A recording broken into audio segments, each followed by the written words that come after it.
Gimana kabar kalian? Kami doakan semoga sehat selalu. Terima kasih telah mengikuti channel kami.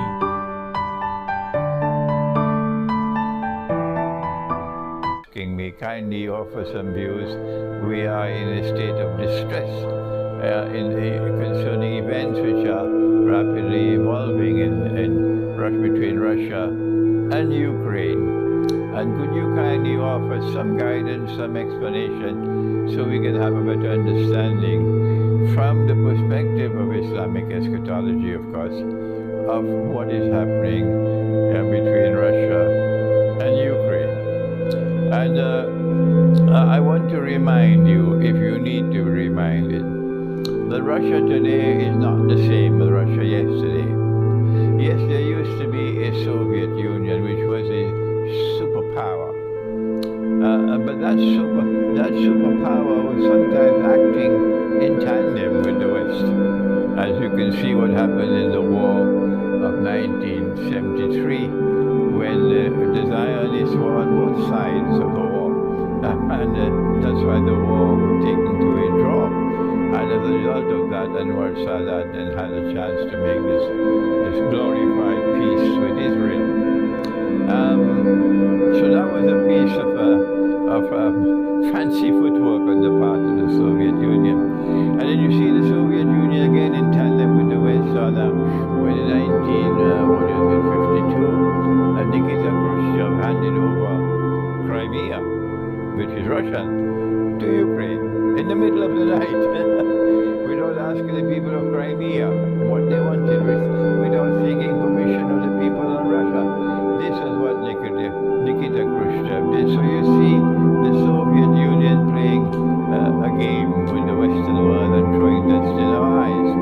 But yes, yet the Soviet Union was a superpower, but this post-Soviet Union Russia, this Russia which was crumbling when the Soviet Union collapsed, within a brief span of 20-something years, Allah subhanahu wa ta'ala has shown his capacity to help.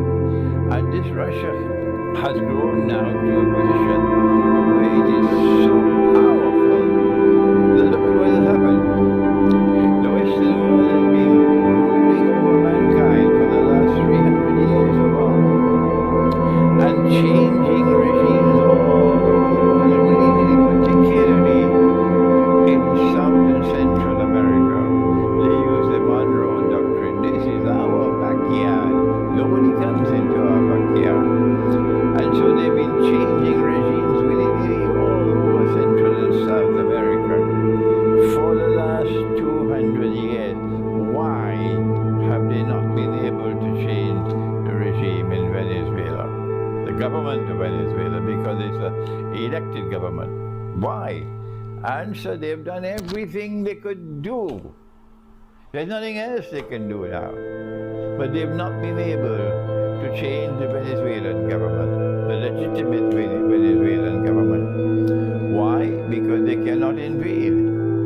There's no military option. Why is there no military option when this is in your backyard? The answer is that if they try to change the government of Venezuela through a military intervention, they'll have to face Russia.